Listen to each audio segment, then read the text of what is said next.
to episode number 11 of the Andy Campbell Championship Show, only on ACEcast Nation. I am your host, Si. I'm joined by ex-Premier League and Championship striker, Cardiff City legend, Mr. Andy Campbell. And as there is no Championship football this week, we are going to have a slightly different show. We're going to talk about all the home nations games. Andy's going to answer your questions on various subjects. We're also going to discuss racism in football, which is quite ironic because we're filming this on Monday and it's sort of kicking off again in the England and Bulgaria game. So we're going to discuss that.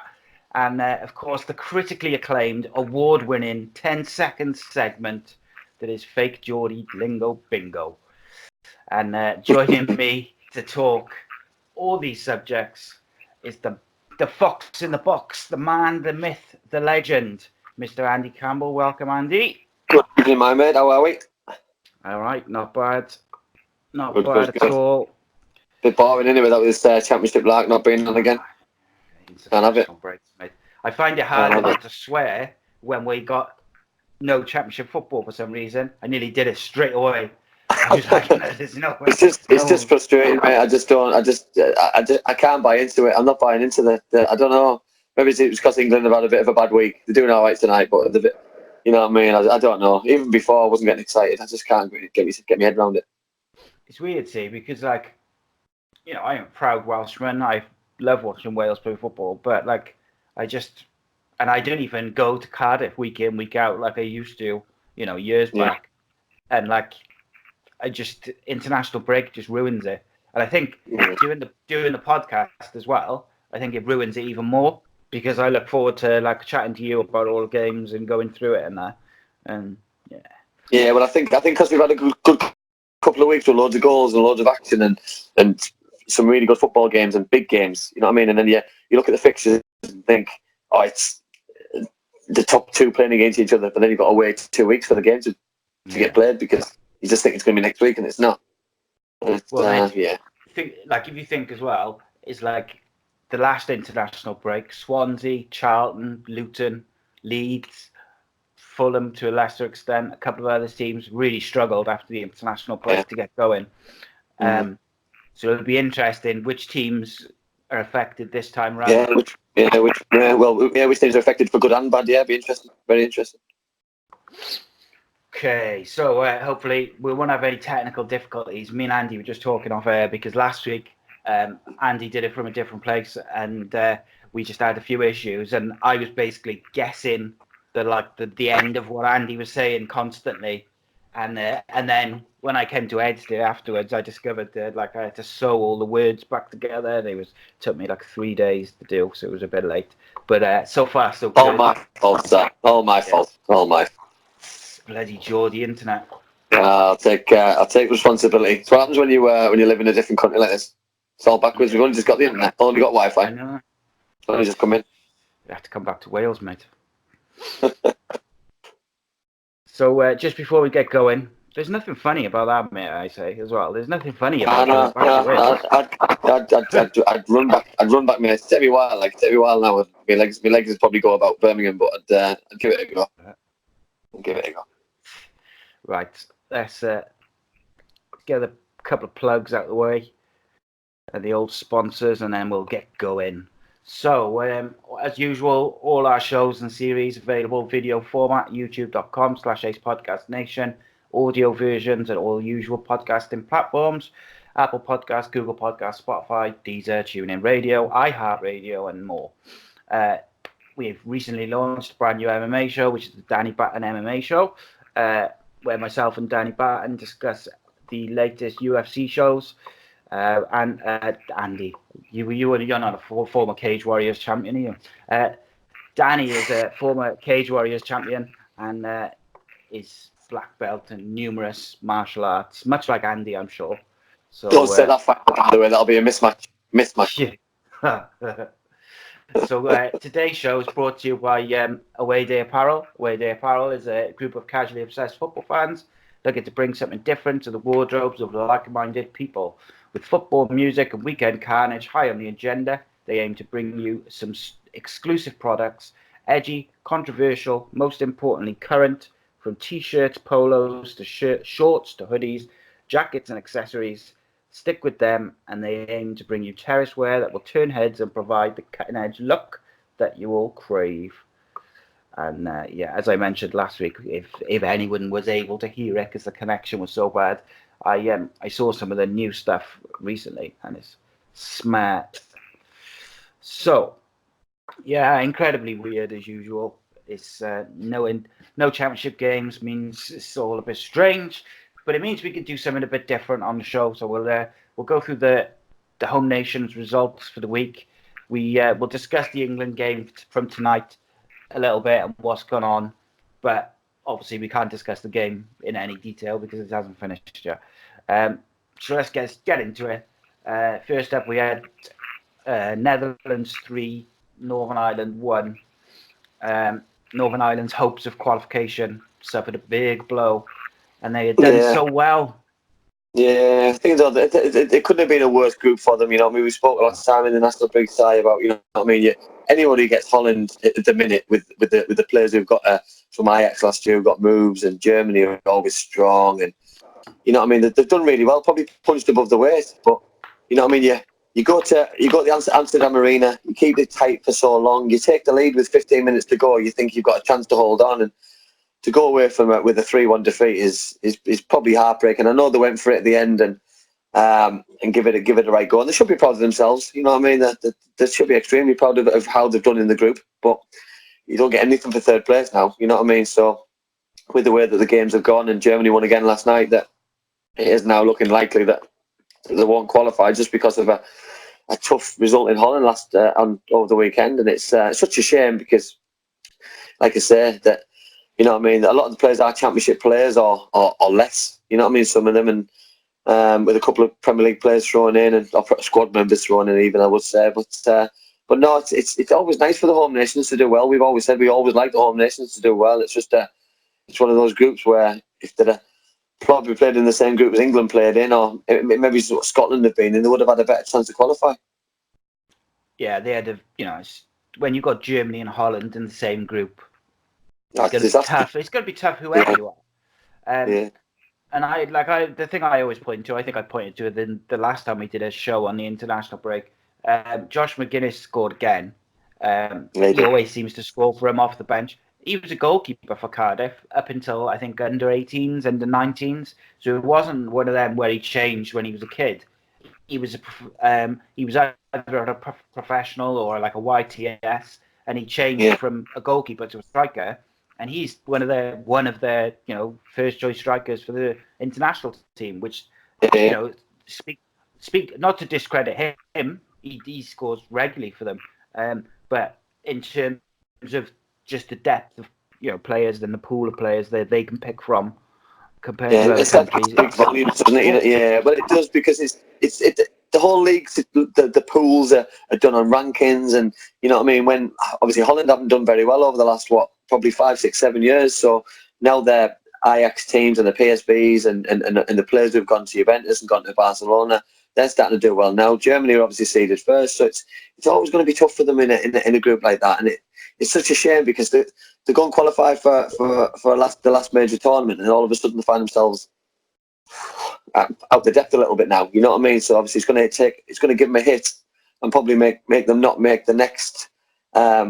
Obviously the next qualifications, but then it's obviously going to make the rankings lower for the next time the groups are made, and it's just such a shame because it's just, like you say, we say it all the time, we want the home nations to do well because a lot of our championship players play for Northern Ireland, play for Scotland, you know what I mean? So we're talking about these players regularly, week in, week out, and we know how well they can play in the championship, but international football is a level above in certain games, you know what I mean? Obviously, England tonight are playing for me, they're playing a very, very poor side, so a team like Northern Ireland would suit this kind of group, but it's such a shame that obviously they got put in the group of death, so to speak. Yeah, indeed. And I think when they qualified for the Euros in France, they did really well. They only got knocked out to the mighty Wales semi-finalists, but it's like they did really well while they were out there. They got some good results. They performed well, and I think like you say, with a better group in terms of opponents, they maybe would have had a better chance. But I thought they played really well. they frustrated Holland for 75, 80 minutes. Yeah, they did. And like you say, they took the lead. And then here's a question for you: do Man United regret selling Memphis Depay now? Oh, 100%. 100%. But the thing is, also, I've had this argument with people, and people go on about Man United players and they don't regret, you know what I mean, losing these kind of players. But certain players don't work out at certain clubs. I get that. But sometimes clubs are so quick to get rid and offload because they think, you know what I mean, people got to remember that these players are moving countries, they're moving houses, they're moving to a foreign country, they've got to move their families, the kids into schools, and it's such a change in lifestyle. You know what I mean? So it's not just the football. The football pitch is the same. It's the same size. There's 22 players on the pitch, new teammates because you could move in the same country. That doesn't matter. But it's off the pitch. You know what I mean? You're only on the pitch for a minimal time, really. You know what I mean? So I think clubs are very quickly to jump on this and to blame probably players not settling in quickly enough and to offload. And I say he's gone back to Holland, and you know what I mean, the rest history. You know what I mean? He's ripping it up. He's potentially going to go to a major final. You know what I mean? And if Holland are playing as well as they are doing going forward, he's going to look a world beater because he's scoring goals. I think he scored 2 against Germany last month. So you know what I mean? He's having a very good time, and long may it continue because you want good players to play well. You know what I mean? And I like the success stories of players who haven't made it at certain clubs, and sometimes it makes it more sweeter when it happens at Man United. So it's always quite nice. He moved to Man United. I think he was 18 or 19. He's only about 20. I think he's 23 now, maybe 24. Yeah. You know, he's only so young, mate. So young. Mm. You know. The thing is, this could have happened with Ronaldo. Cristiano Ronaldo could have had the same thing. Do you know what I mean? And then there would have been the biggest mistake in the world because, you know what I mean. Luckily enough, Fergie gave him an opportunity to have a platform and to play his football week in, week out. But you know what I mean. Obviously, Fergie wasn't there for the majority of his time. So it's, you know what I mean. Obviously, your Mourinho's, your David Moyes. You know what I mean. These managers have got to be probably the ones who take responsibility for panicking a little bit before a decision really should have been made. Yeah, and the thing is, Ronaldo wasn't very good for the first 18 months, 2 years of his United career. Yeah. You could see there was something there, but his end product wasn't there. He would hold on to it too long. He wouldn't score enough goals. Yeah, wouldn't pass. And then now, he's one of the greatest players ever. Which in today's day and age, especially at United, I think he would have been sold. I agree. They didn't even hang around, and I get it with Sanchez because he's on so much money, he wasn't performing, but he's a proven commodity, and they gave him a year basically, and he didn't really play in that time. No. So you don't just like managers, you don't get time. No, I think so. You've got to feel sorry for players because you know what I mean. I get the pressure at the top clubs is different to the pressure at certain sides, but you've got to give players an opportunity to settle in, to play well. You know what I mean, to move countries, to settle. You know what I mean. It's a player on the pitch. You don't know what's going on off the pitch if his family can't settle, if his kids aren't happy at school, and there's loads of factors which you know what I mean. I think it's only playing myself and having to move. You know what I mean, to different areas that you take that into account. You know what I mean? Is sometimes it can be a lot harder for certain people to do it, and then potentially sometimes there's language barriers. Obviously, the Dutch and the English language. You know what I mean? But Steve McLaren helped that with his English Dutch that we can. That's always good. So it's always a winner. Yeah, and do you know what I think people don't take into account enough, particularly for young players? These young guys who make a big move early in their career over to England, is that they come over with their girlfriends, not their wife or the mother of their kids, because they often then, they haven't had kids yet because they're still young, but they come over with their girlfriends. It can sometimes be the first time they've lived together. The girl might not, so whereas the footballers, they might know a bit of English from playing in the Champions League and, doing whatever, whereas the partner or the girlfriend, she might not know any English. So then you've got this young girl who's left alone each day for football training, for traveling, for games and stuff. she's on her own. If she doesn't bring any family with her, she's got no friends. She doesn't speak a lot of English. That's going to cause friction because after a few weeks, she's going to be telling, boyfriend, partner, the player, I'm not happy. And if if your missus is not happy, it's not long before, you're not happy.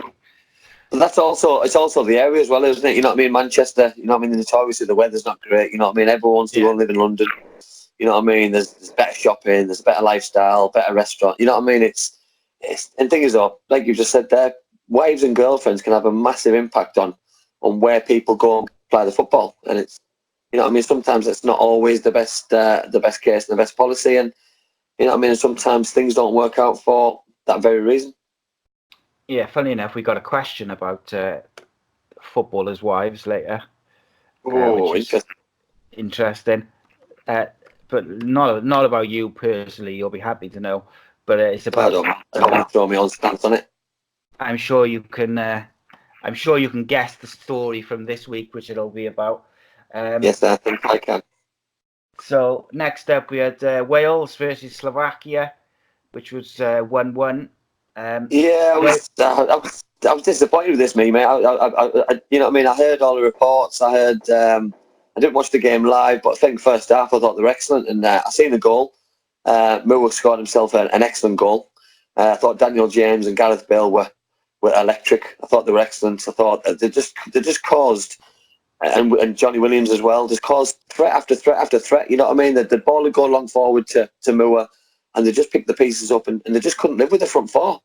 But they needed that second goal. I think that, and we're going about this in the Championship, and sometimes I think Wales over the years have been used to keeping clean sheets and getting over that line with the 1-0 victory. And you know what I mean? They haven't got the Danny Gabardons and the James Collinses and the Ashley Williamses, and you know what I mean? And the strong back four, what they've been used to under Coleman, and I think they need now that second and third goal to have a chance to win a game nowadays, because you know what I mean, one goal's just not enough. And I think that proved in the second half when Slovakia came into the game a little bit, created a couple of chances and got themselves level, probably deservedly so at the time. But I think Wales's first half display was so dominant, it should have been out of sight.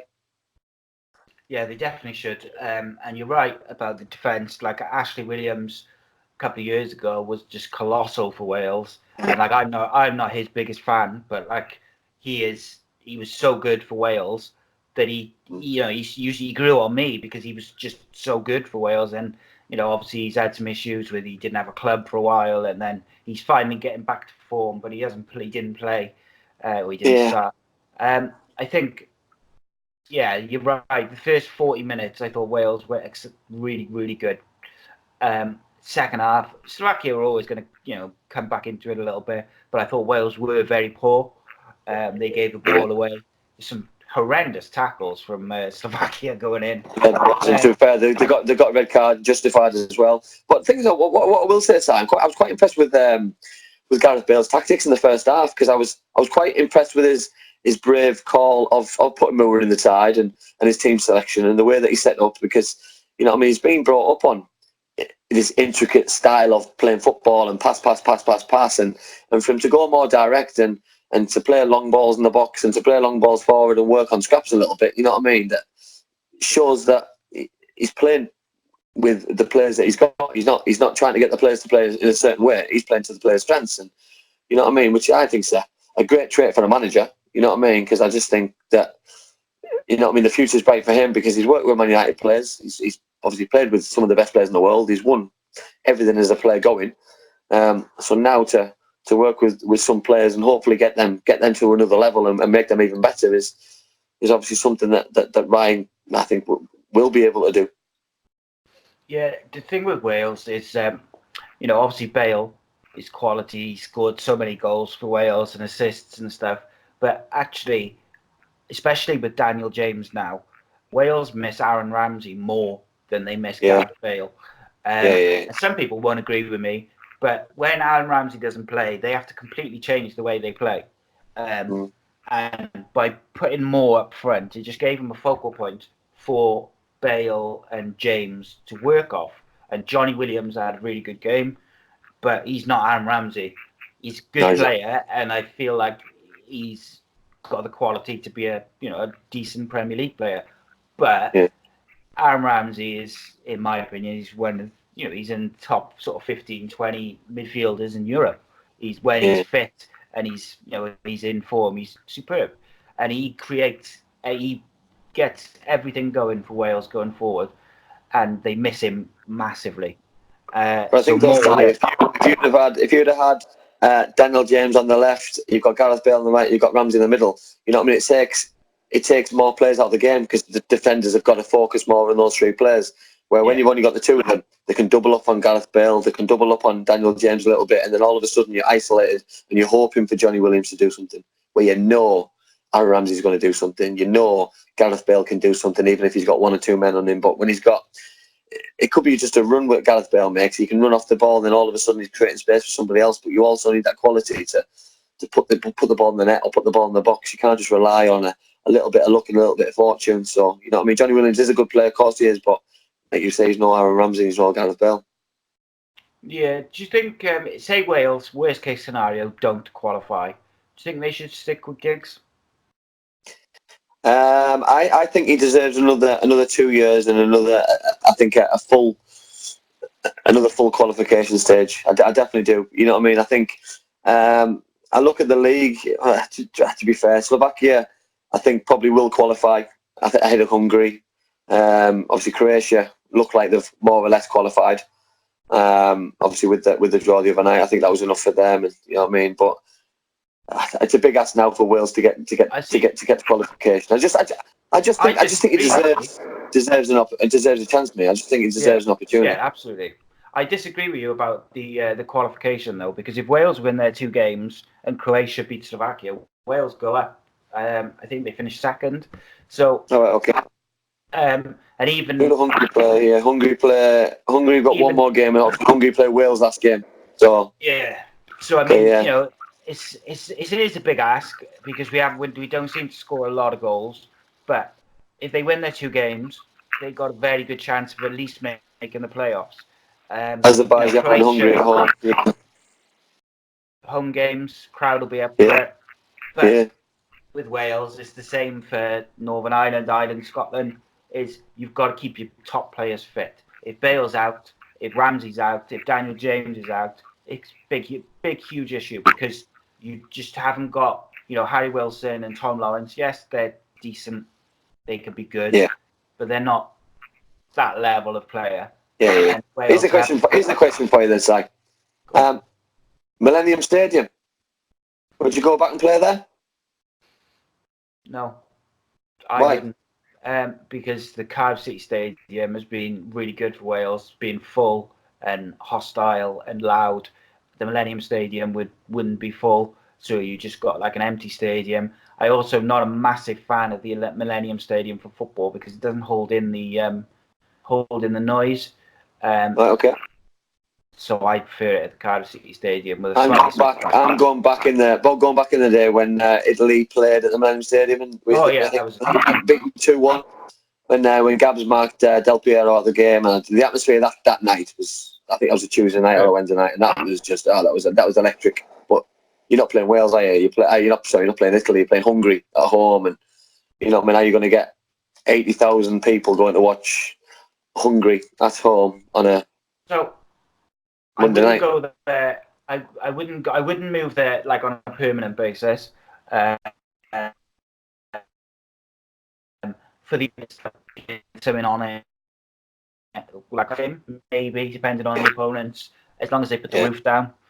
Possibly if they beat Azerbaijan comfortably and they go into the Hungary game knowing that like a 2-goal win I'll take them into it, then I would contemplate it. But my gut says that I would prefer it to be in a Cardiff City Stadium, hostile as hell, the fans behind the team, and stick to what's done and what's been working for them. I just think sometimes maybe they could freeze in a big stadium in a big atmosphere. You know what I mean, and that could do the Welsh a bit of a favour, but you just never know because you just don't know. Or it could lift them, or it could. It's got to be full. That's the risk. So if it's not going to be full, then there's no point doing it. You'd rather have the Cardiff City Stadium rocking full to the brim on a whatever night it may be when they come back for the last game of the qualifier to go through, because you know what I mean, they can suck the ball into the goal at that stadium. So you know what I mean, I think I probably agree with you. And the thing is, even if say in the Cardiff City Stadium it's not full and there's only say 18,000 there, those 18,000 will be the hardcore who go home and away, who go to every home game. The ones who don't go away, they're the most vocal, the most loud. They'll be. Whereas you could put those 18,000 in the Millennium Stadium, they'll all be scattered about. Yeah. The bigger stadium that loses. Just, you know what I mean? So it's difficult to know, because I agree with you. That Italy-Wales game was one of the best games I've ever seen from a Welsh point of view. Craig Bellamy was on fire. He's electric. Okay, so next up we had Russia beating Scotland 4-0. It was a big blow. Disastrous. And Steve Clarke's just had. Sometimes I do wonder why managers leave good jobs to go into the international fold, and not in every job. You know what I mean? Ryan Giggs is a proud Welshman. It was a step up for what he was doing. I don't see what Steve Clarke's gone to is a step up to what he was doing. He took Kilmarnock from probably relegation form to Europa League, and then all of a sudden he goes and gets a Scotland job. He's a passionate Scotsman, I get that. He wants to represent his country, I get that. But if this doesn't work out the way that, or probably the way that it's going to work out, then is he not a failure? Is he not going to lose his job? Is it going to dent his hopes of getting a better job? You know what I mean? The realism of being the Scotland manager is you're never going to qualify. You know what I mean? Because the rankings don't lie. Their group, they're always going to get a tough group. It's just an impossibility for them to qualify. I think with the current climate, the current group of players that they've got. You know what I mean? I look at their group, and Belgium. You know what I mean? They've won every single game with a candor. You know what I mean? Russia are strong at the minute, really strong. They're behind Cyprus. You know what I mean? San Marino, Kazakhstan are 2 points behind them. Kazakhstan, I think, did they get a positive result? Did they beat them? Beat them not so long ago. They beat them 3-0. So this is it's disastrous, and you know what I mean. It's just such a tough time for obviously the Scotland fan. I remember Euro '96 when you've got Ali McCoy, you've got Gary McAllister, you've got Andy Gorham, you've got Colin Hendry. These warriors, these lads who they were Premier League players at the time. You know what I mean? Scottish football was on the up because Gaza was there, and Celtic and Rangers were battling week in, week out, full of Scottish players. It's just not the case anymore. And you know what I mean? Scottish football needs to take a step back a little bit and go down a path of similar to what England have done, really. You know what I mean? They took a step back. They've gone down a route of younger players. You know what I mean? The same as the Welsh have done, same as Northern Ireland, and you know what I mean? It's the transition, but transition's got to start. You know what I mean? And it's going to be a long, long process, because international football, some teams, the French, the Dutch, the Belgians, even the English, you know what I mean? They're picking up, and unfortunately, teams like Scotland are on the decline. Yeah, I mean, here's a question for you: Did Rangers going into the administration and getting, having to start again, did that damage the international team? Yeah, no, it's got to have an impact, because you've got players, who Lee McCulloch, he stayed there from when they went down. Wallace, left back from Hearts, he did the same thing. He was an international Scottish international footballer, left back. So all of a sudden, you've got these players who they're playing League 3 or League 2 Scottish football in front of, no disrespect, you're playing in front of a couple of hundred people every other week. Granted, you're playing against 50,000 people every other week as well, but the game's not challenging.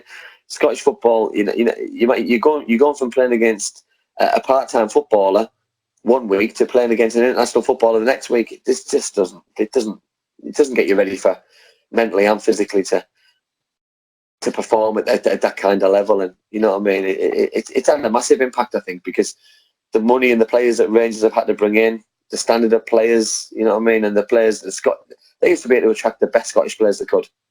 I don't see that now. I see them getting, especially under Stevie G, they're getting all England players who've had good careers, who can go into Scottish football and probably prolong their career a little bit. You know what I mean? And that's not me being disrespectful to Scottish football. I just see that that's the kind of players he's bringing in at the minute, and I think Scottish football at the minute is on a huge decline. Yeah, and I think like years ago, where before Rangers had all their issues, Rangers and Celtic could attract some of the top footballers around Europe. They had Brian Laudrup, Henrik Larsson, Gaza. You had top footballers going there to play for them because they knew they could play Champions League football, they could get trophies, they'd have a good battle between the two. Yeah. And now it's not quite the same. Hopefully Gerrard can get it back to where it was eventually. But I was speaking to a Scottish friend of mine who said, I was asking him like the sort of difference between League One in England to League One in Scotland, and he said there's not even a comparison. He said like League 2 and 3 in Scotland or League 2 in Scotland is literally the equivalent of like the non-league in the English pyramid. Is that bad? Yeah. It's like a lot of them are part-time footballers, and that's no disrespect to them, but it just is what it is, isn't it? And like Wales, Scotland have got a small pool of players to pick from. Scott McTominay was out, not in this game, but in the San Marino game, was outstanding. You've got John McGinn, so they've got some good younger players coming through, but it's not enough to have one or two. Yeah, it's going to be tough for them. You know what I mean? They need. You look at England and the transition that they've gone through. You know what I mean? That England went through a stage of there was no English players playing the Premier League, so that you're calling players from to international stage who aren't playing with regular football, and I think that's what you're doing for Scotland. You know what I mean? McTominay, he's playing more regular than I thought he would do. You've got Andy Robinson playing week in, week out for Liverpool. John McGinn playing really well, but probably outside those three, you know what I mean. You're not really looking at any more big names. You know what I mean. In spine of your team, you know what I mean. Where's your centre forward? You know what I mean. Where's your big number 9? Where's your number 10 who can create chances with McGinn? Because teams are going to get wise to them. Like I just said there about Gareth Bale and Ramsey, that you mark John McGinn out of the game, who's going to then step up to the mantle and take over? And it's such a cutthroat thing, and you know what I mean. And as well, when you're playing against teams like Belgium, for example, you know what I mean. They don't really worry about the defending part. They just go at you constant, and hit you for 3, 4, 5, 6, and 7. And what chance have you got? Well, it's like the best thing for Wales for Gareth Bale was Daniel James, because suddenly teams have got someone else that they have to be. They can't just double up on Bale or Ramsey because they can't leave Daniel James. And I think like Scotland have got a history of having really good centre forwards, Duncan Ferguson, Andy Gray, Alan McCoist. Yeah, Alan McCoist was top, and I mean they just don't seem to have that at the moment as an as an outball almost. Like the goals seem to come from McTominay, who's a holding midfielder really, McGinn. And but you look at all the goals last night. You've got McGinn scored a hat-trick. You know what I mean? McTominay. You've got the lad from Celtic, Armstrong. You know, they're all midfield players. It's a fact. All midfield players scoring goals. You know what I mean? Where you centre forward against San Marino should be the one who goes and gets 3, 4, 5 goals, because if that was England and Harry Kane, you're guaranteeing Harry Kane scoring a hat-trick. It's guaranteed. And you want sometimes to breed confidence and get your team and your centre forward a name for himself. Yeah, so I mean, in the Russia game, Scotland didn't have a shot until the 74th minute. No, and by then you're out of sight, out of mind. Yeah, and I thought fair play. There were 2 Russian lads, which I'm going to butcher their names. Golovkin was incredible. He's so creative, so good. Quality. And quality. Dazuba, yeah. Well, it was when it went in the major tournament in Russia. You know what I mean? They came to the forefront for me, and their attacking players, I thought they were excellent. And you know what I mean? And Russian football has been quite a false minority, really. People think that people only go there for the money. You know what I mean? There's some very good footballers in Russia. You know what I mean? And I think it's proven in this qualification that Russian football is on the up a little bit. And I think in a major tournament, they could upset a few teams. They won't go on and win it, I don't believe, because there's too many good sides. But you know, I wouldn't like to play them with their attacking-minded players creating chances like they do and going forward like they are, because they can be a threat and they cause you problems. Yeah, I mean, who does Golovkin play for? Do you know? I think he plays in Russia. But so just like last thing I'll say on the Scottish group, Belgium's goal difference is plus 29, and San Marino's is minus 43. Minus 43, yeah. Golovkin plays for Monaco. Oh, there you go. He must have gone there quite recently then, I would assume. Yeah, he did. He's just gone there in the summer. He's gone in the summer. Okay. Next up, Czech Republic 2, England 1. First time they've lost a qualifier in 10 years. A 43-game unbeaten run gone. Sloppy. To be fair, it was massively deserved, because apart from the early penalty from Harry Kane, I thought, and I'll use the word arrogance, because I thought a lot of the England players just thought that was going to be a washover and to go win that game 3-4-5, and I think that's such a wrong attitude to have. And you know what I mean, sometimes those records are there to be broken, and you know what I mean. I know we're on the air now, and England are 5-0 up against Bulgaria, against a really poor side, but you can't take your foot off the pedal.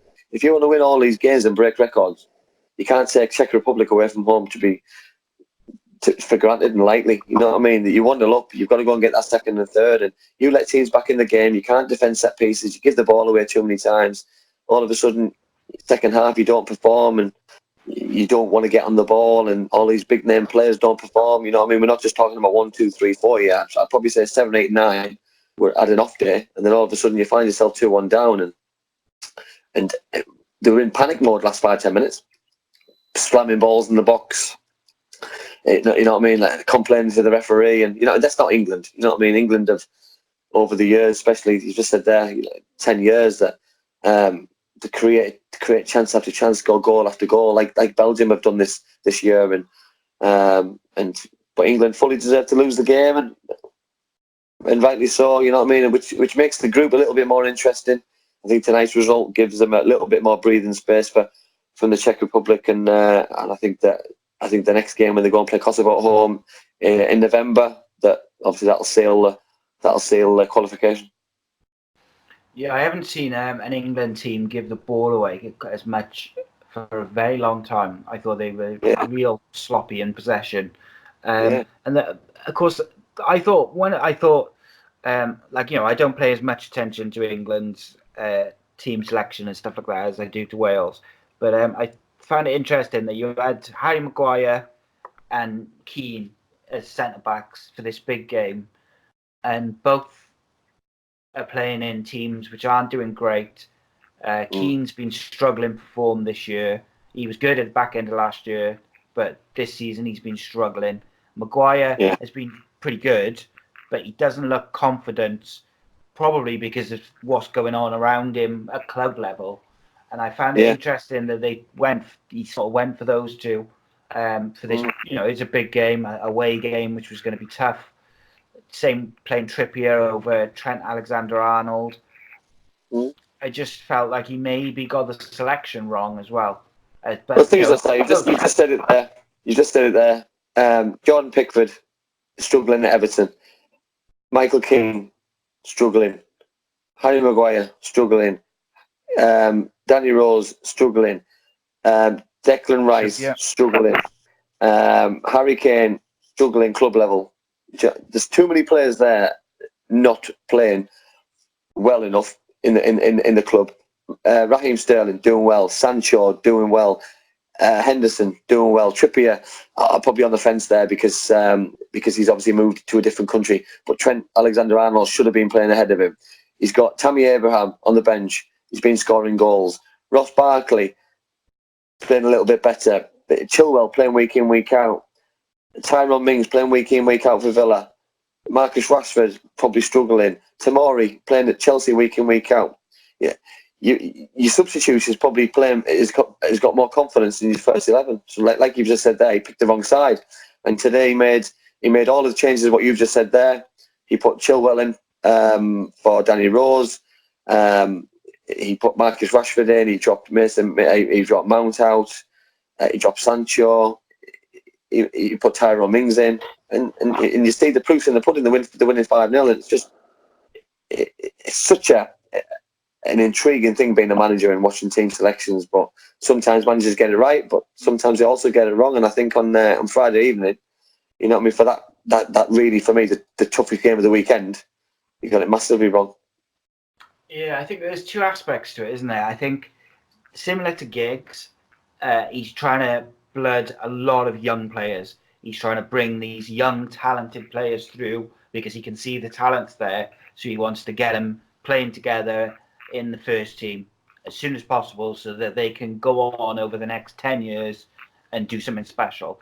So you've got to accept that when you play players that young, you know, players like Mason Mount, you know, they haven't got a great deal of Premier League experience, let alone international level. So you've got to accept that when you do that, there's going to be periods where they might not perform to the usual standard. However, the other aspect to it for me is I've always been of belief international players, teams should be selected on who's in form, not who's been good for you for the last couple of years. Gareth Southgate's a very, very loyal manager. He sticks with players who perform for him. You know, like he stuck with Lingard up until this squad, even though Lingard has been dreadful for over a year for United. He's stuck with him because he's always done well for England.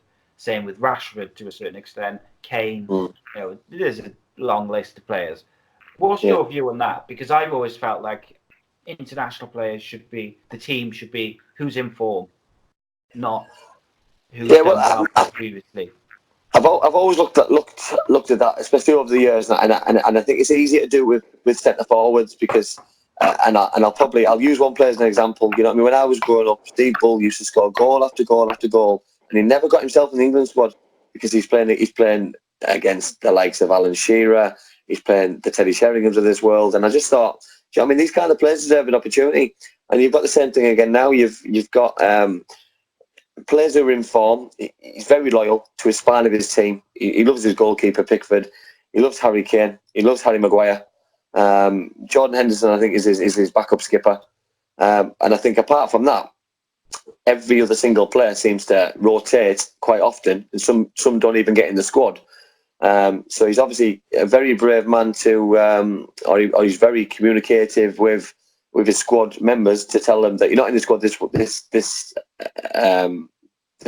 pool of games, but you're going to be back in for November for the home games. Because, you know, how do you feel as a player? Because, you know what I mean, if you're seeing somebody take your place in the squad and you've played 6 of the 8 games, and then all of a sudden you're not involved in it, I think it's just it's about man management, isn't it? You know what I mean? And I think sometimes he gets it wrong, and but then the proof's in the pudding results, isn't it? You know what I mean? And as I'm talking now, Harry Kane goes and gets his standard goal, and you win 6-0, and the manager looks the best thing since sliced bread. So but if he'd lost today, he would have put himself under massive pressure because Kosovo would have come to Wembley trying to beat you. The gap wouldn't have been no points with Czech Republic, and you know what I mean. Obviously, he's got himself out of a little bit of a hole from Friday night with tonight's result. But you know what I mean. But then we go back to with the group rankings, and you know what I mean, how easy England's group is. Because if Northern Ireland had this group, I'd expect Northern Ireland to go to Bulgaria and score 2, 3, 4 goals, because this is the kind of standard that I'm watching. That it's a really, really poor Bulgarian side. Yeah, pub side. Yeah, well, okay, so probably not even that. So we'll move on because we've got a couple of more games. We'll go back to the England game tonight. Georgia 0, Republic of Ireland 0. This was not a good game. I watched the highlights. It was I watched the highlights. Dreadful. Yeah, well, I think it only got interesting towards the end of the game, and obviously when Mick McCarthy started to bring a couple of substitutes on, and he started to obviously understand that they really needed to win the game. He brought on a lad called Connolly, Aaron Connolly from Brighton, and to be fair, I thought he was sharp as attack. I thought he was excellent. I was absolutely gutted for him that he didn't get his goal because he had 2 or 3 good opportunities. He was very unlucky with a couple. I think at the 94th minute when he went 1-on-1 on his left foot and he drew a decent save on the goalkeeper. But you know what I mean? Republic of Ireland, sorry. If you've got any aspirations of going to a major tournament, you've got to go to Georgia and get a result and get a win, because I think that was paramount for them to qualify, because they've got 2 games. They've got a couple of games left. Switzerland, obviously, they've got a game in hand. Denmark are level on points with them, and you've got a couple of games coming up against Switzerland away, and then Denmark at home. So your 2 hardest games of the season. So for me, you would have been best off taking a risk against a Georgian side, and then if you didn't get the result you wanted, then you've still got the 2 hard games coming up, because it's 2 points drop massively for them, and you know what I mean. They're not inundated with world class players, so you know what I mean. They've got to be beating the lesser nations. Yeah, I apologise if I repeat anything which you just said. You just cut out in the middle of your sentence then, but it was my fault. I pressed something. Oh, okay. If I repeat anything which you just said, I apologise. Aaron Connolly was very, very good when he came on. At the end of the day, they're unbeaten. I think they're pretty much qualified, I'd think now. 12 points from 6 games. Obviously, you're never there till you're there, but they should score. They should get there now from this position, you would hope. Brighton forward Aaron Connolly, I like him. Only 19. Yeah, I thought he was excellent. I think, I think he'll be a player that we see in the Championship come January. I think he'll be on loan somewhere if he's not playing regular for Brighton. And I think with Brighton doing well so far in the league, it probably will be a loan move to a Championship side. And I don't know, maybe he's a Bristol City or a Leeds United might come calling for Cardiff 2 sides of Cardiff City. But I think do you know what, if he does half as well as he did the other night, and he can do it week in, week out, and he can make a name for himself, then good luck to the boy, because I thought he was really sharp and deserves an opportunity. Well, him and Glatzel up front, that'd be nice. Yeah, that'd be excellent, yeah. Or him and Danny Ward. I still stand by Cardiff need like a quick striker. I was just looking at the group. So Ireland are on 12, and Denmark are on 12, and then there's a 4-point cushion between those 2 and Switzerland.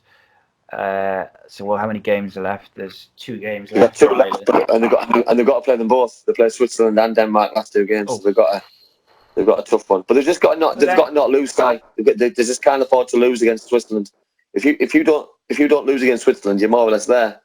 Yeah, you know what I mean. So you get a draw against Switzerland, and it's pretty. Yeah, you're there. Isn't it? Yeah, you're there. Yeah. You just can't afford to lose. It's one of those things. Though, do you play for a draw, or do you let them come at you, or do you go for the game and try and get the 3 points? And it'll be an interesting scenario for Mick McCarthy. I think Mick McCarthy he's not the most attacking manager anyway, is he? So I would have thought that his tactics. I think he'll defend. He'll defend and kick lumps out of the opposition. Yeah, that's normal Mick tactics. Yeah, normal Mick tactics. You said that as if you've had some lumps kicked out of you by a Mick McCarthy team there. Well, when he was at Sunderland, we had a few ding dongs when he was at Sunderland. So you know what I mean. I've got no problem with Mick. Mick's a top manager. He's a hard manager by all accounts. He's a hard player by all accounts for what I used to watch of him. So you know what I mean. I think his managerial style's exactly the same as was as a player, and I like that. I like that a lot. Yeah, me too. So next up, Wales won, Croatia won, which I thought was a really entertaining game to watch, and great result for Wales. They set them up nicely. They could have done with a win, and that's the thing. If Wales could have beaten Slovakia on Thursday, I think it was, what a couple of results to get it. If they could have beaten Slovakia and drawn with Croatia, they'd have been nicely set up. They're in a decent position now, but that just dropping the points to Slovakia really could have made it an unbelievable couple of results, really. But I thought they were think very if someone had offered you 2 points or so, 2 points on Friday before you played both games, I think you'd have snapped their hands off because of the way that the league's, you know what I mean, where it is. Because I know this sounds really stupid, but if you'd have beat Slovakia but then lost to Croatia, then you know what I mean. I know you'll have gained one more point than what you had, but the dimensions of the league just changes. You know what I mean? Or you beat Slovakia, but then you lose to Croatia. It's just, you know what I mean. The dynamics of the league's change. So sometimes 2 draws, you haven't lost over 2 very difficult games. Probably the 2 of the hardest games of the campaign, away to Slovakia, then at home to Croatia. So you know what I mean. It's goals change game side. We speak about that this week in week out in the championship, and the timing of the Gareth Bale goal on last night was crucial. You know what I mean. Just before half time, it gives Ryan Giggs such a different team talk, and the players such a different outlook on the game, and you know what I mean. They came off second half, and they've been a lot more positive, trying to win the game than in there chasing, trying to get something out of the game. You know what I mean. So you know what I mean. I was hopeful I could have get a win in the goal, but to be fair, I think before the game you'd have snapped their hands off for a point. God, yeah, Croatia are a very, very good team, and technically, I look at the side. The side. I look at the subs. I seen the subs before the game, and they had Rakitic from Barcelona on the bench. You know what I mean? I just thought, like, what kind of team do you have when you've got him on the bench? It's just it's unbelievable. They had the Luton Town goalkeeper who was on the bench, Luger, who's had a couple of shockers over the last few weeks. But so hoping he's going to get on. Yeah, but training with some of these world class players, you know what I mean. You've got the Modric's, you've got the Lovrens, you've got the Valicic who scored the goal, the Perisic. You know, they're inundated with world class players, and they're technically absolutely brilliant. And I believe they'll qualify. I think they've just got a little bit too much, so I believe they'll qualify, and they'll cause teams a lot of problems. That's for sure. Yeah, big blow for Wales was that Lovren and someone else got a yellow card, which rules them out of the Slovakia game, which is a big blow. Ultimately, I thought the way that Croatia played tactically showed that they did not want to lose to Wales. They came to not lose rather than win. They kicked lumps out of Wales, and they played quite defensive, considering the players they've got. You know, don't get me wrong, they could have beaten Wales with a bit of luck. They had chances, but I thought they sat quite deep. They were very aggressive in the tackle. But I thought second half though, Si, you could see the longer the game went, they were just happy just to sit and get a draw. They weren't, you know what I mean? The Modric wasn't breaking his neck to get in the box. He was sitting, protecting, getting on the ball, being neat and tidy. And you know what I mean? It just shows the respect that they give Wales there was massive. And you know what I mean? It was such a shame because if they got the goal, that second goal, then the second goal would have turned a 3 because they'd have picked holes because Croatia would have had to come out and gone for another goal. And you know what I mean? I think that's what you said earlier about the Slovakia game. When you're on top, you've got to get that second and third goal because you've got to beat teams while you have the chance. Yeah, I thought Ethan Ampadu was excellent for Wales again. Yeah, I'm devastated that Cardiff didn't try and get him on loan in the summer. I think he would have been absolutely perfect to either sit in front of the defence or play in defence. But he hasn't played 1 minute of football for it's like in Germany, isn't it? Yeah, it's such a shame because he needs to play football. He needs to make a name for himself, and you know what I mean. The reason why he went on loan was to get some minutes and to play football and regular football. He might as well have stayed at his parent club and sat on the bench because that's probably what he would have played more football. He'd have played Carling Cup or whatever it's called, or you know what I mean, or even Europa League or Champions League. You know what I mean? Like Frank's changed things around, so he could have got an opportunity there. Yeah, and for Wales, Wales have this influx of young quality talent coming through, and if they can get just 5, 6, 7 of them playing first team football at a championship or Premier League level, Wales in like 5 or 6 years could have an incredible team because they've got so many young quality players in the under-21s, and it could be a real special generation for Wales. But you've got to obviously factor in that Ramsey and Bale are coming to the end of their careers. So a lot's going to fall on the likes of Daniel James and those guys who are now playing Premier League football to help those young players coming up through the 21s. But, you've got your Harry Wilsons and what's the other one who plays for Burnley? I can't remember his name. David Brooks. Yeah. There's a few there who have got to step up now as Bale winds down. Next up, Scotland 6, San Marino 0. John McGinn, first ever hat trick. Yeah, we touched on it a little bit there. You know what I mean? And I sometimes I look at and I think why are we allowing San Marinos of this world and the Moldovas sometimes, and the club managers must think it's an opportunity for these players to get injured. It's an opportunity for these players to lose a bit of form and to be tired by the time they come back to the parent clubs. And you know what I mean? And probably I can see what they're talking about because they've got all these long journeys to these kind of countries, and you know what I mean. And when they play their way, obviously, you know what I mean. But you know what I mean. You can only beat what players in front of you. And you know what I mean. John McGinn got a first half hat trick. He came off after about an hour, so he'll go back to Villa and be fresh as a daisy. Come back for Premier League next weekend. And you know what I mean. I think we spoke about it there about Steve Clarke, and you know what I mean. These kind of games are probably the games which pile the pressure on him even more than the Russia game did, because if they'd only won 1 or 2-0 against San Marino, the knives would have been out a little bit, and they would have got hammered in the press and on social media. And you know what I mean. It's nice for the Scottish fans to go and get loads of goals, a ton of goals at Hampden because they don't see enough of them. But it's like the conversation we just had there about the Millennium Stadium, that Hampden Park empty. You know what I mean? Are you best off going to Ibrox? Are you best off going to Easter Road, to Hearts, to Hibs, to Celtic, to Rangers, to Kilmarnock? Somewhere where you're going to get a sellout, somewhere where the atmosphere is going to be brilliant, and the players can respond better to it. Maybe that's something that they need to look at. Maybe to inspire the players a little bit better. Yeah, what Wales do is they take the friendlies around to like Wrexham and Swansea and the smaller clubs, Swansea fans, Leicester clubs. Yeah, that's it. But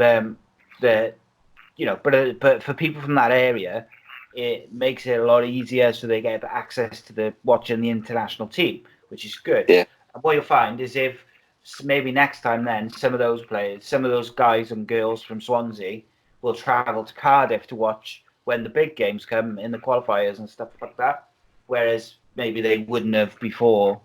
But it's getting people, into the international football and going. So I think that's certainly a good idea to move it around the country for the friendlies, and then if you get like say Ibrox is always full, right? Let's play our qualifiers there for a bit and see how it goes there. Because you're better off playing in a smaller stadium, which is full, than playing in a huge stadium, which is got a couple of thousand people. Yeah, well, thing is, I don't even know the attendance yesterday, but let's say they got 40,000 yesterday. Hampden has 80,000 capacity, so you're half full. You're best off having 40,000 at Rangers, having 10,000 spare seats. The atmosphere will be better. Yeah, you know what I mean. It's just a no-brainer for me, but. Maybe that's something what they need to look at seriously. Yeah, spot on. I suppose the one kind of opposite to what you said about like playing like the likes of San Marino and clubs will be worried about players getting injured.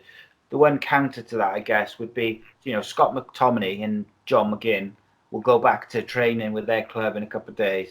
They'll be buzzing because McGinn's got his first ever hat trick. Scott McTominay was excellent. And, you can only beat what's in front of you. It was dreadful surface, but he was very, very good. So it's like they're going to go back with maybe a bit of confidence that they didn't have. Yeah.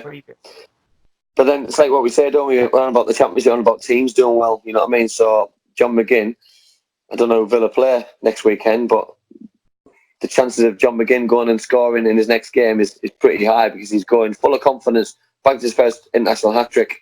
You know what I mean? So I would fancy John McGinn to score next weekend. Yeah, spot on. So we're going to finish off, but like our topic for the show was going to be, is going to be racism in football. So we'll just touch on the England game, which I think is just finished or just finishing. Yeah. 6-0. 6-0 was it? Yeah. 6-0. Yeah. Comfortable, but the biggest story for me at the game side was the racism from the Bulgarian crowd in the first half. Gareth Southgate complained to the referee. He stopped the game. He did the tannoy from this UEFA 3-point racism new venture which they put out. Happened, still continued. He stopped the game again. Yeah, the whole thing's absolute shambles. You know what I mean? That, for me, you warn somebody, you don't want them again. You know what I mean? We're giving people 9 lives. You're giving them too many lives. You know what I mean? We've got kids. You know what I mean? Your kids make a mistake. You don't expect them to make the same mistake again. It's a do they get shouted at. There's repercussions. They certainly don't make the same mistake again. You know, we're asking, and these are grown men, by the way. Grown men and adults are making these kind of decisions. They know exactly what they're doing. You know what I mean? They've caused an absolute problem today. You know what I mean? This is disgusting. You know what I mean? We all bleed the same colour. You know what I mean? We all want to. This is something that went out of football donkey's years before I got into football, and then all of a sudden it's coming back, but it's coming back even more right than it was years and years ago. You know what I mean? What's next? Are we going to have football hooliganism like we had back in the 60s and 70s and 80s? You know, it's outrageous now. You know what I mean? And UEFA to have this 3-point plan. You know what I mean? That ask the referee to stop the game to have announcement of the tannoy. Don't get it. The second step would be to suspend the match for a period of time until it stops, and then finally, if it happens again, to abandon the game. Well, for me, what I'd do, I'd ban Bulgaria from the next qualifiers.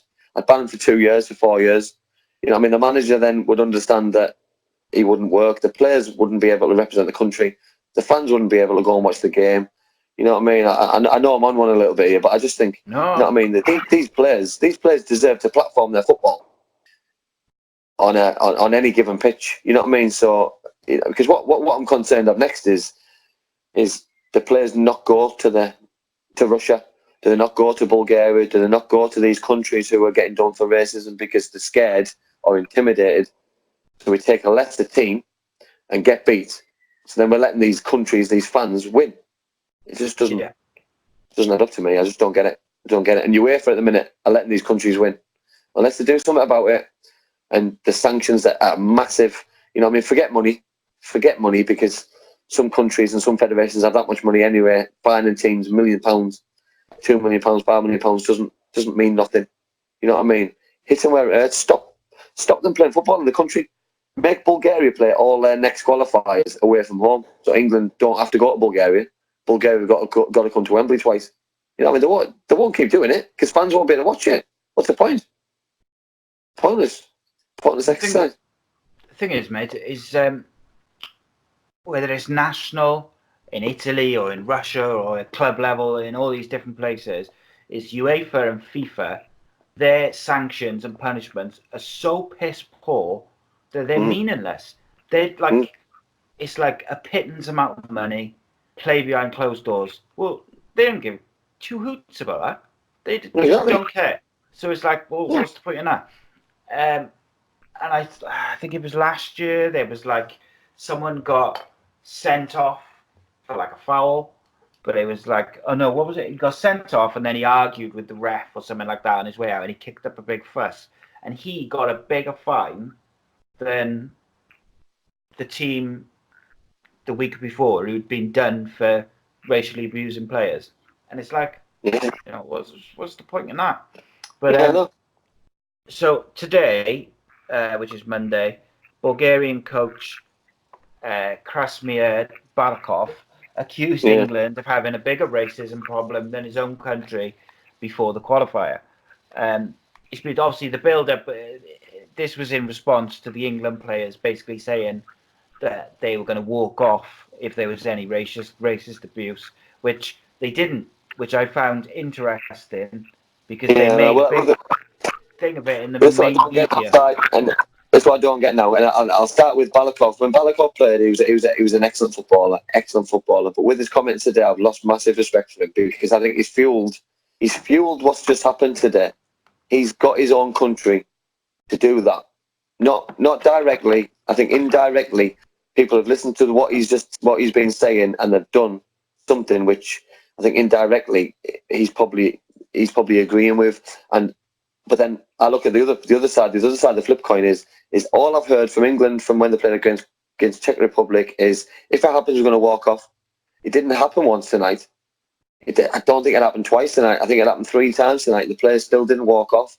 And I think the problem we've got is what we spoke about earlier, is the players are concerned and the guys are concerned that if we walk off the pitch, we won't win the football match and we're 3-0 up. So teams are going to do it when you're 3-4, 5-0 up. You're going to walk off the pitch. You're going to have to play the game again or you're going to lose the points anyway. So, you know what I mean? Teams aren't going to be that stupid and naive to walk off a football pitch 3-4, 5-0 up and walk away with nothing because it just doesn't add up. You know what I mean? That it just doesn't make sense to me. I just don't understand. I just don't understand it. Honestly, don't. So yeah, like the Bulgaria fans, they're 3-0 down, and they start racially abusing the. Got nothing to lose. Players. Yeah. They've lost the game. So if the England players walk off, it's almost like, did they think it was like a tactical thing where, well, we've lost the game, but if they walk off, maybe we'll get awarded the points or they'll lose the points. You just don't know whether you can, I don't understand the people who do it enough to be able to say that that's what they did. I would lean towards the fact that they're probably not that intelligent enough to do it, but you just don't know. I just don't know what would fuel it, like what would make people do it in this day and age. But then my other concern, Si, is the other side of it then. So I haven't seen Gareth Southgate's interviews after the game, but is he going to come out and say that the racism inspired England to play this well? But you know what I mean? So then no sanctions going to take place because England did the talking on the pitch. Well, there's got to be some repercussions of what's just happened, what I've just seen. There's got to be some consequence of someone's actions. If that's punishing the manager for his comments prior to the game, that's punishing the team because of the fans' actions, or that's punishing the fans for their own actions. For me, I do all three because all three go hand in hand. Because all three, you know what I mean? You can't punish one without the other. You know what I mean? Like you just said there, you're going to play a game behind closed doors. What's the point? Pointless. Because the England fans want to go and watch their game, so they get punished. They can't go and watch the game. You know what I mean? So that's not a punishment for the country because TV, you'll still watch the game. You know what I mean? The manager doesn't get punished. You know what I mean? He can still come out with comments. He can still get people going with his comments before the game. He can still upset people with his comments, what he's done. And then, I don't know. It's the whole thing's a mess. The whole thing's a mess. But UEFA have done it quite clever that they brought this 3-point program out before the internationals. Everyone's backing it, giving it this excellent reviews and saying that we're going to do this, we're going to do that. But then nobody does it. So, and it's happened all weekend. You know, we're not just talking about today. It's happened over the weekend. It happened on Saturday. So the team's got to walk off for this to work. And then if the UEFA deduct them points, then the whole world just says we're not playing football until you sort it out. Yeah. There you go. Then you do your talking with your feet. You know what I mean? It's just the whole thing's a mess. Like one of my issues, I don't have an issue with the England players having, saying if we're racially abused, we should go off, because I think that should have happened 2 years ago. Teams should have started walking off because, like you say, the moment UEFA or FIFA punish a team for not completing the game because they've walked off because of racist abuse, everyone is just going to go, all right, no one will play. And then then they have to act and they have to deal with it. And I think that's what it's going to take. My issue is that if you're going to do media and interviews and press conferences saying you've had a meeting, you're going to walk off if there's racist abuse, then do it. Or don't say it. Because it, like you say, it didn't happen once, didn't happen twice, it was 3 times during the game. So to me, the second it happened the second time, like the first time, you could think, right, okay, I'll just play through it. They'll, they might get bored or they'll get chucked out, whatever. Just ignore it, get on with it. When it happened the second time, then it should have been, right, we had a meeting about this, let's go. I totally agree. The first time it happened, the Tannoy came up and the Tannoy said in Bulgarian, got to stop the racial chants, the racist behaviour. And I think England did the right thing, regrouped. But Harry Kane should have said, Gareth Southgate should have said, if it happens again, I'm bringing you all off. Yeah. But it happened again, stayed on. Happened again, stayed on. If that was a black manager, would they have stayed on the pitch? Probably not. You know what I mean? It's such a grey area now. We you know what I mean? We're talking a dangerous game now because you know what I mean. It's just a mess, and now the internationals are going to be over. You know what I mean? UEFA will see this as a success. Well, it's not a success because it's only a success because no teams walked off the game and every team's fulfilled the fixture. Doesn't mean it's a success. It's failed massively because of what's happened tonight for me. You know what I mean? Being an England fan, but if that was Wales, if that was Scotland, if that was Ireland, if that was Brazil, if that was Argentina, France, Serbia, I don't care. It's still bang out of order. Yeah, and the fact is, like you say, it happened over the weekend, so it's not like isolated to this game. No. It's not isolated to Bulgaria. This is an ongoing problem that's been going on for years. Personal, yes. It's not personal. It's not personal to anybody. You said it there. It's happening in Serie A week in, week out. It's happened in Russia quite a lot. You know what I mean? It happened at the Euros. It needs to stop. It needs to stop for football and move forward because we're going back in the dark ages and we're going back 20, 30, 40 years. And it's just so upsetting because with all the hatred and war and crime and you know what I mean, what's going on in the world, this is the last thing that we need. We you know what I mean? If we're not careful, it's going to start another war because it's just getting ridiculous. It's absolutely ridiculous. Yeah, I find it really agitating and really.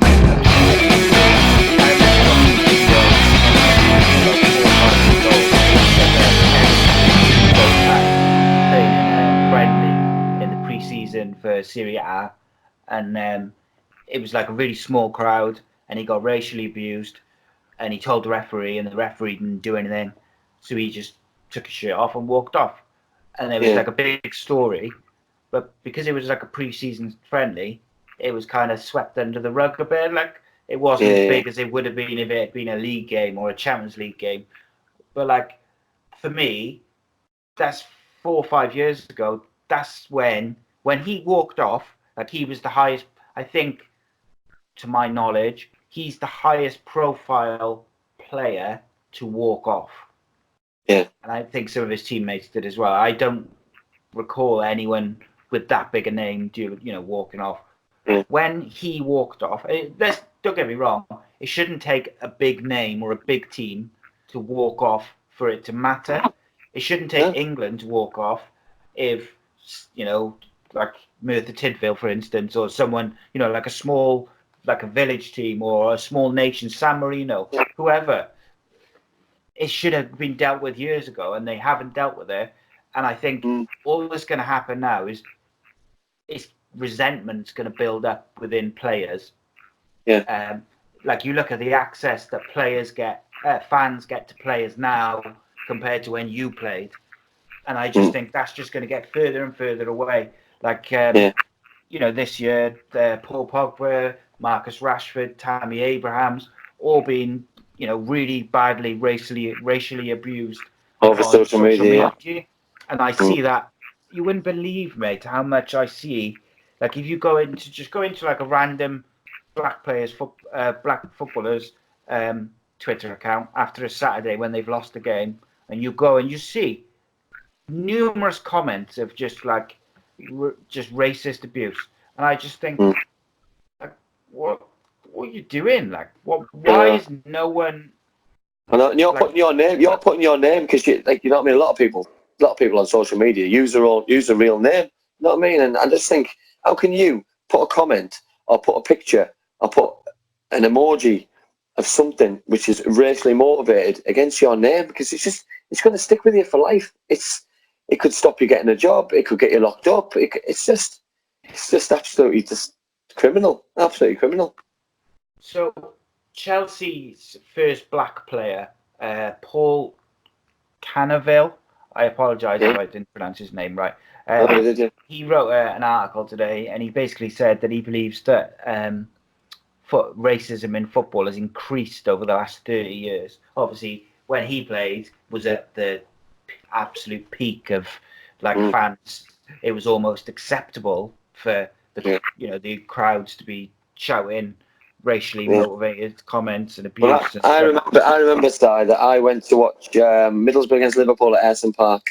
So I went with my dad and a few of my dad's friends, and around the area, it wasn't my dad's friends, but around the area, John Barnes was playing, just about to take a corner, and by the time he's just about to take the corner, there was I'd probably say about 7 or 8, maybe 9 bananas next to his feet.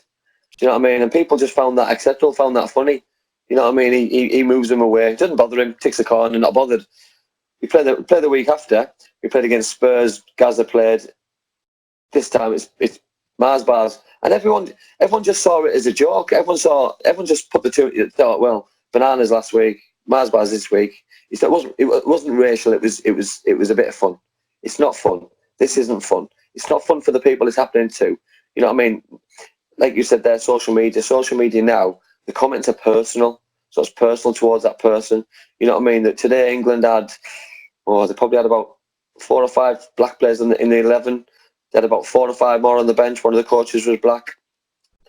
And all the monkey chants, all the noises, what was happening, all the other comments, what were made, that's not to one player. That's to everybody involved there. You know what I mean? So for me, they should have all walked. They should have all walked as a group. That's every single player. And there's Harry Kane getting every single one of those players and storming off down the tunnel, even if it's just for 10 minutes, just to prove a point. Do you know what I mean? To see what would have happened. Because, you know what I mean? I bet the comments now from the interviews will be, it's not acceptable. What we're going to do about it? Well, you had a chance to do something about it, but you didn't. So what we've got to do now, wait for the next time you go there in 4 years' time, 2 years' time, 16 years' time. It's not going to be acceptable. Well, you look at it, mate. What they should have done, and here you are, is a solution. I know it's after, but here's a solution. First time it happens, warning over the tannoy. Second time it happens, you walk off, 10 minutes, go back on. It happens the third time, ta-ra, and you're off, and you stay off. Job done. And then UEFA have to deal with it. And like we just mentioned, if UEFA punish that team for not completing their fixture, or they give the point to Bulgaria, that's going to make the change. Yes, you lose 3 points. England are going to qualify even if they lose the 3 points. So from the footballing side of it, yes, I understand they want to win the game, and they probably want to win the game even more because they're getting abused. To stick 2 fingers up to the people who are doing it. But if you want change, you've sometimes got to do something extreme to make that change. I'll go one further then, so I'll add on to yours. So I'll go timeline for the first one. I'll go the second time it happens, you go off for 10 minutes. You come back on, you get a penalty. So the team who's gone off gets a penalty. So it's the supporters' fault that the team's getting punished.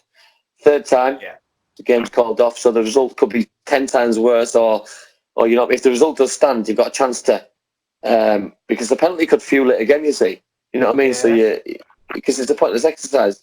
What I like about that, go on. I was going to say, sorry to interrupt you, mate. What I like about your idea there is those Bulgarian. If I say it was a closer game as well, those Bulgarian players, if they've got a penalty against them because of that, they're going to get pissed off, and they're going to be, they're going to want them to stop it. Because I saw some, I didn't watch the game, but obviously me and you spoke before, and I sort of saw a little bit of it while we were doing the podcast, with the sound off, and it seemed like the Bulgarian manager and coaching staff didn't seem to give two shits. Basically, he was like, No. "Get on with the game." There was You know, he didn't want to know. There was one player who kept going to the crowd. One player kept going to the crowd and speaking. I'm sure he was the captain, number 10, and he was going to the crowd and he was pleading with them to stop. You know what I mean? Because I think he knew, obviously, the sanctions. You know what I mean? But the manager and the coaching staff, you know what I mean? They were having arguments with English players, and I just don't get it.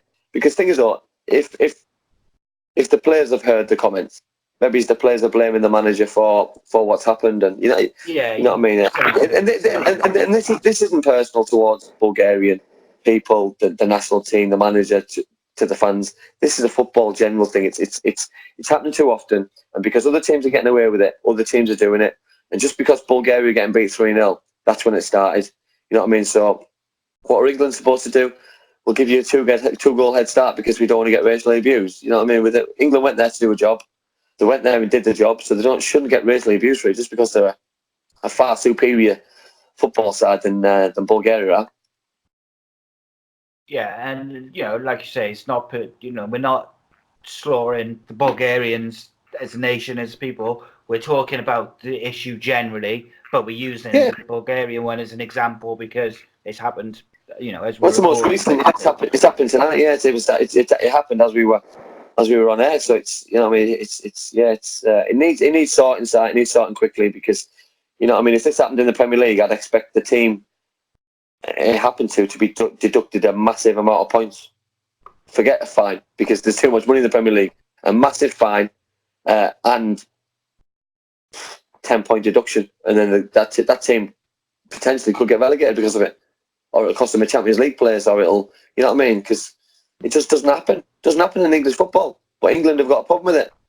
England have got a problem with racism, but it doesn't happen in the Premier League. It doesn't add up, does it? And like, if you think,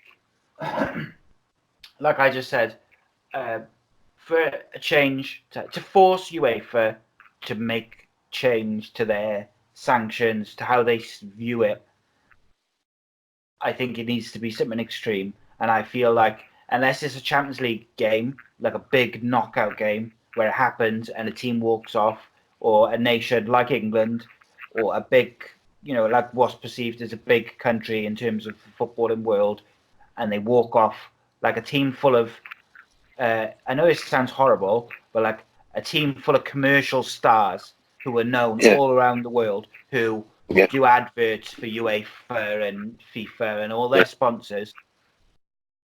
And when those players walk off, they will do something about it. Yeah. But I also believe they won't until, first of all, they will punish that team. I fully believe that they would punish the team for not fulfilling the fixture, and then the change would come. Because I agree. I agree. I think they'll make a mistake before it'll get worse before it gets better. You know what I mean? I think there's more to come, but it'll get worse before it gets better. Absolutely. So now that we've solved that world problem, we're going to move on to war, and poverty, and politics, and we'll fix that. But no, I say that like joking around, but like I find it disgusting. It shouldn't be happening. It shouldn't be happening because the thing is that we've all got black friends. I've played with plenty of black footballers, and you know, if I was on the pitch, I'd be mortified because I'd want to know if they were all right, and I'd probably feel worse than what they felt. You know what I mean? Because I'd feel guilty for them, and I'd feel horrible for them, and I'd want to walk off in protest for them. But you know what I mean? If they told me no, I want to stay. You know what I mean? I thought it was Harry Kane's decision to walk off. So unless someone's changed the stance and one of the other lads has said we're staying on, then so be it. But come out and say that, because I just solidarity and all that. For me, it looked like we just didn't walk off because of the result. I'm not sure. Maybe that's me looking at it in a massive different way. But that's what it seemed like for me. Yeah, for me, they said they were going to walk off, and I felt like because it was more than once, they should have walked off, and that's how I feel. I don't mean to criticise the England team because it's not their fault. But the victims aren't, but yeah. Yeah. So I don't want to come across like I'm having a go at them But I feel for change to happen, they should have walked off to make that point, to force change.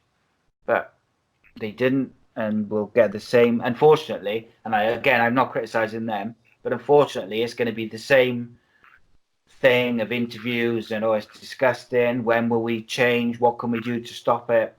The same video bites and interviews and clips going around TalkSport and Sky Sports and all these places of just different people saying the same stuff that has been said time and time and time and time again. So, when do we do something about it? Right. Let's finish off before we get to the 10-second best segment in podcast, radio, and TV. We'll do some questions and answers.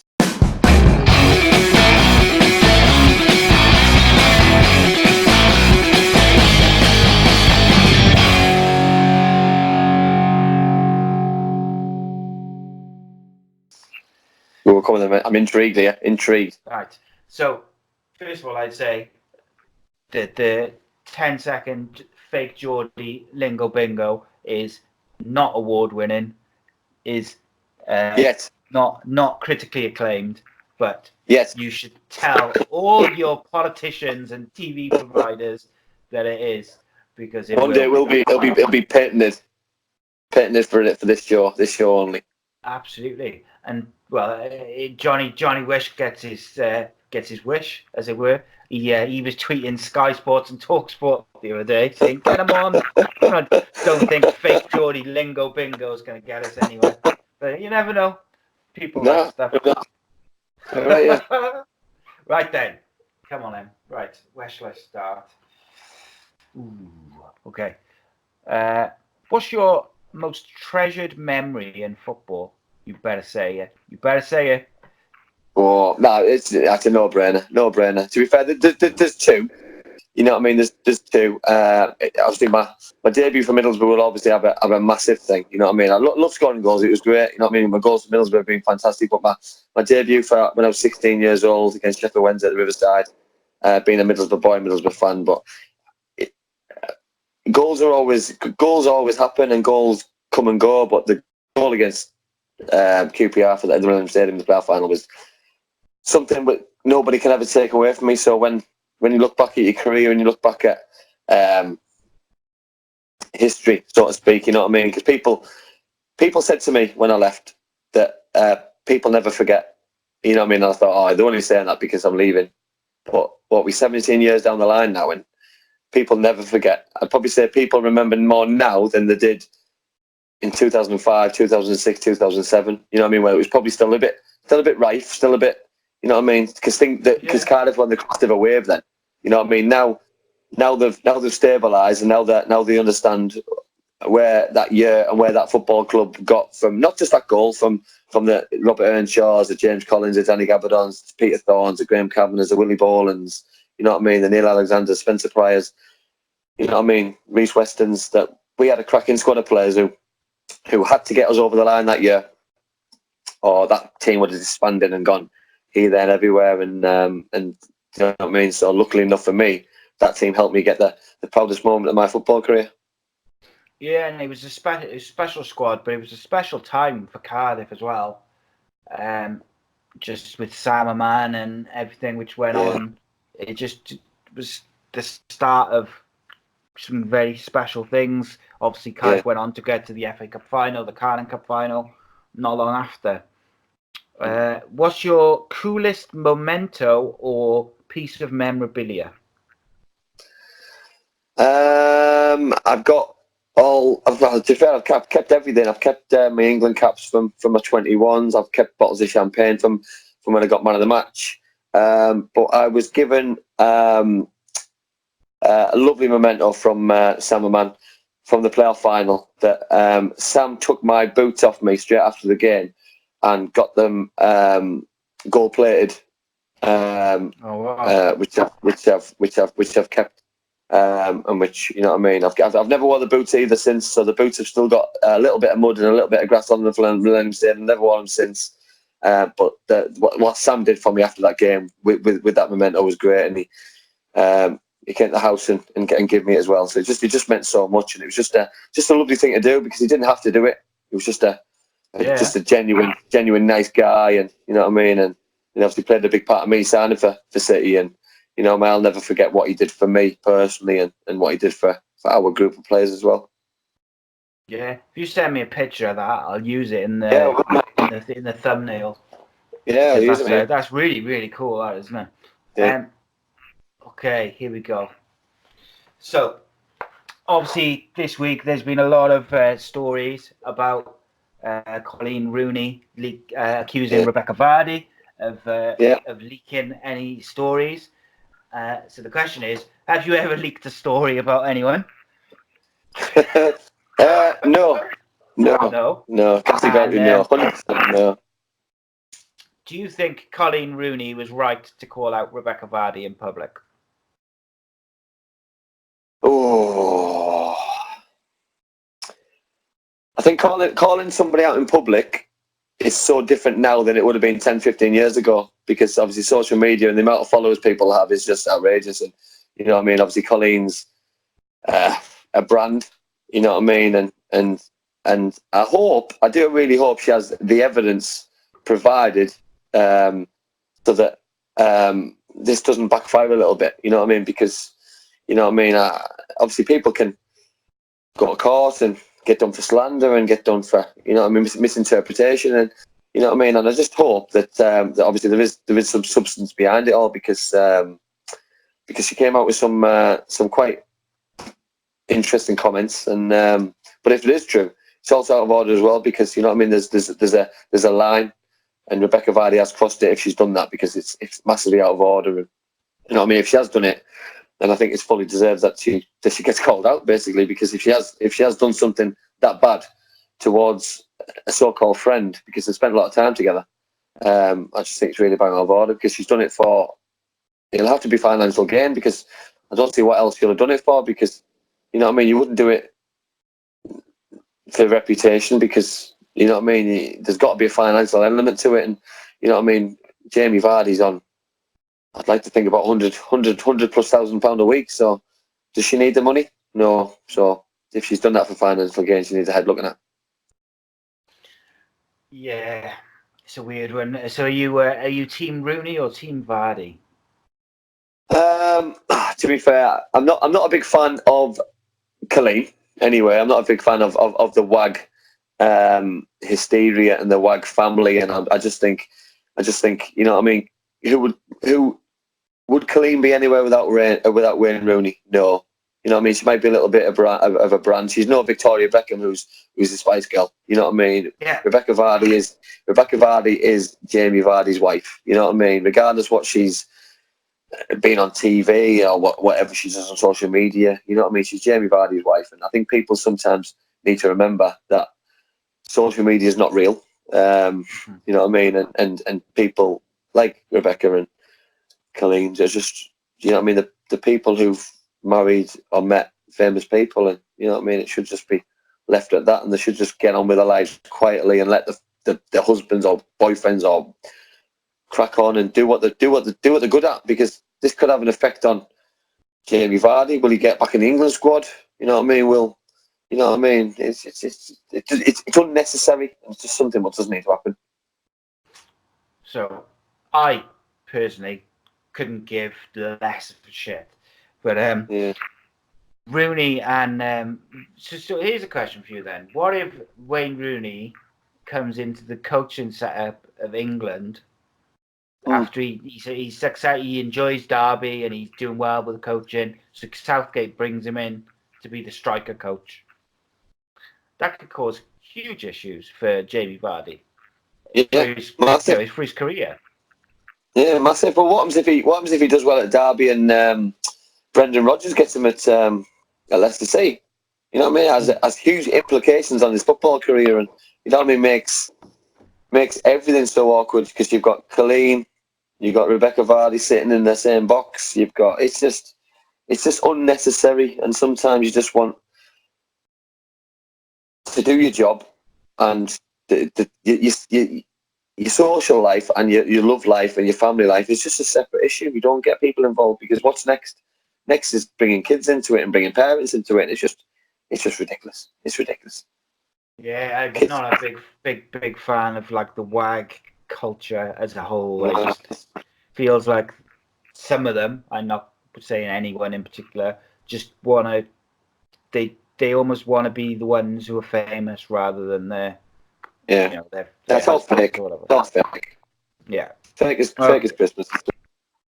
Okay, so who's the weirdest footballer you've ever met? The weirdest footballer I've ever met. Ooh, that's a strange one. Weird. I've come across some strange people, as in who like music, who like different music. You know what I mean? Willie Boland loved his rock music and was a bit of a strange card now and again. But then obviously had his normal traits as well. Leo Fortune West was a strange fella. Leo, I'd probably say Leo. Leo was a strange fella. He came across like he was the hardest, most angriest man in the world, and then I was his neighbour for a little bit when I first moved to Cardiff, and he was like a gentle giant. He'd be knocking on my door, asking me around for Christmas dinner, and like there's me, young kid, quite intimidated and scared because he's like 3 foot taller than me. So I'd probably say Leo, but I probably wouldn't use the word weird. It was probably strange more than weird. Yeah. Okay, cool. Have you ever had any strange or weird interactions with celebrities, with a celebrity? There was an interesting one. We played Man United when I was at the Borough. We played Man United on a Saturday afternoon. We got beat 1-0. David Beckham scored in the 92nd minute. He scored off the cross. To be fair, well, he was a shot, but it was a cross. But he's that good anyway. He did what he wanted. And after the game, we were sat in the players' lounge, and he came sat next to us.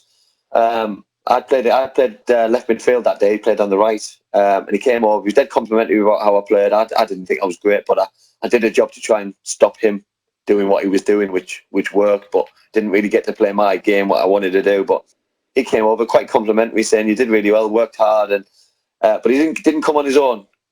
He came and sat with brought his wife, which is obviously posh spice, but wasn't she weren't married at the time. So Victoria sat down. So I'm sat with him, her, a couple of the Middlesbrough players, and Emma Bunton's just sat around the corner. So all of a sudden, I'm a 18-year-old lad, and he sat with two of the Spice Girls and David Beckham, which was the most surreal thing. And then David Beckham buys you a pint of lager. It was like this isn't happening. You know what I mean? I'm gutted because we've just lost, and then B, I've just forgotten all about the game because I'm sat with probably the three most famous people in Old Trafford at the time.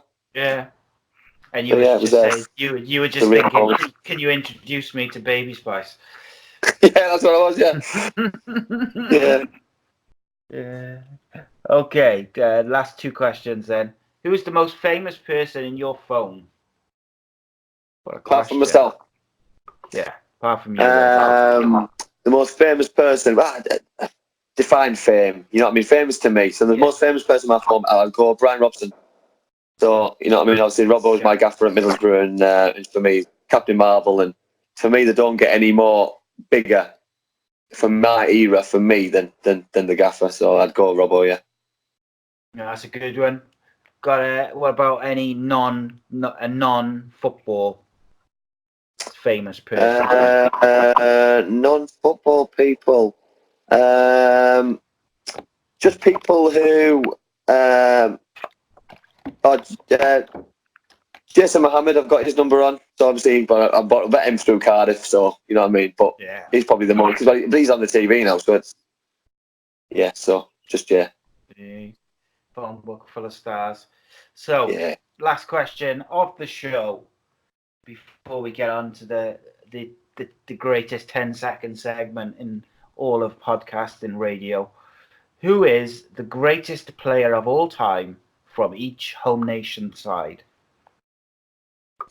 Ooh, in my opinion, right. So where we're going to start? We're going to start with Republic of Ireland. So I will go. I'll go Robbie Keane because the amount of goals he scored.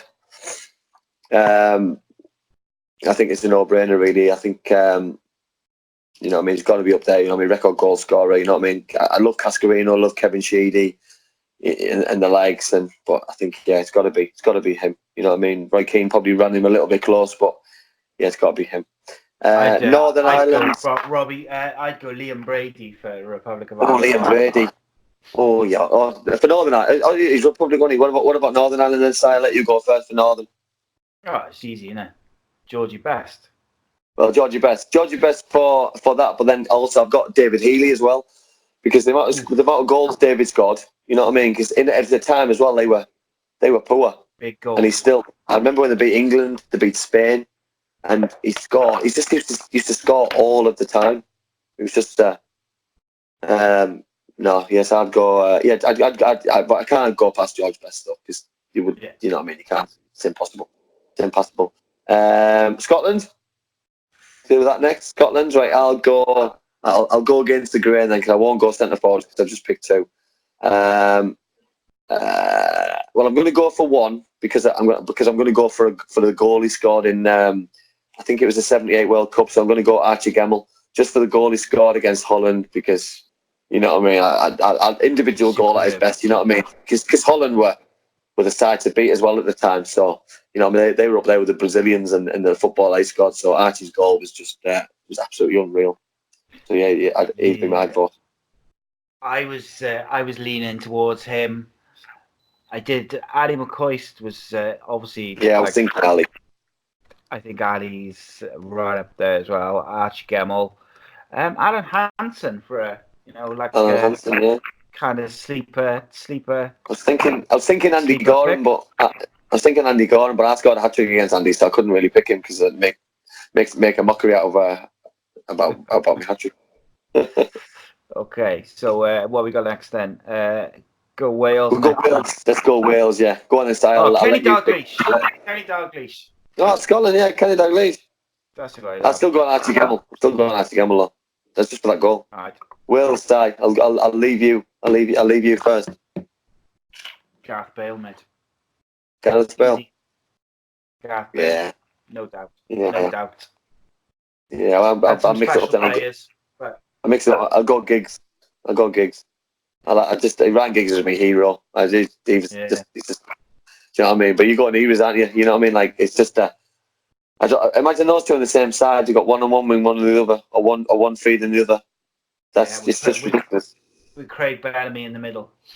Oh, and then Mark Hughes holding the ball up.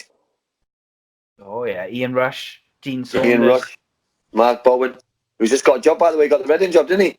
Yeah. He got the Reading job. We'll be able to talk about that next weekend. Right, England. Go on then. Oh, too many to pick from. I would love to say Robbo, but I've got to go Gaza. Gaza's Gaza. Gutted how it's ended and gutted how it is, but yeah, Gaza. So I would go with Peter Shilton. Legend.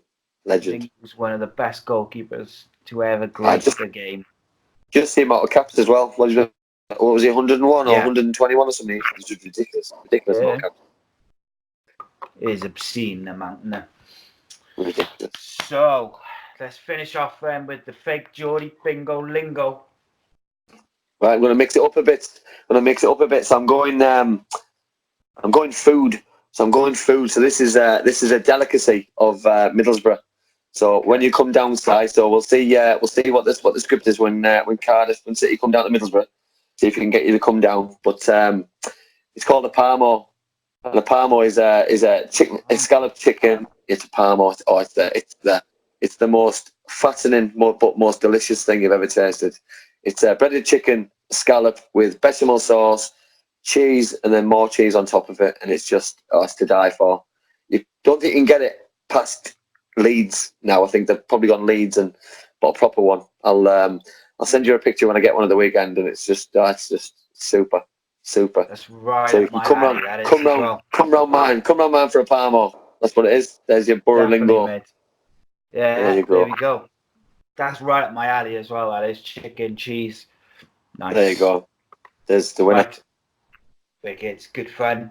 Okay, Thank you guys for watching. You can see catch Andy on Twitter at Andy Campbell 32. Catch me on Twitter at ACEcast_nation. Check us out. Your videos, youtube.com/AcePodcastNation. Audio versions of all the shows at all the podcasting sites. Facebook.com/AcePodcastNation. And we'll see you all next week. And we're maybe thinking of going live one of these days on a Monday, but I've got to play around with the software first to make sure I know what I'm playing with, because otherwise it could go badly wrong. But thank you, mate. My pleasure, mate. Loved it. Yeah, always a good crack. And we'll see you all next week, guys. Cheers. Top man. Take care.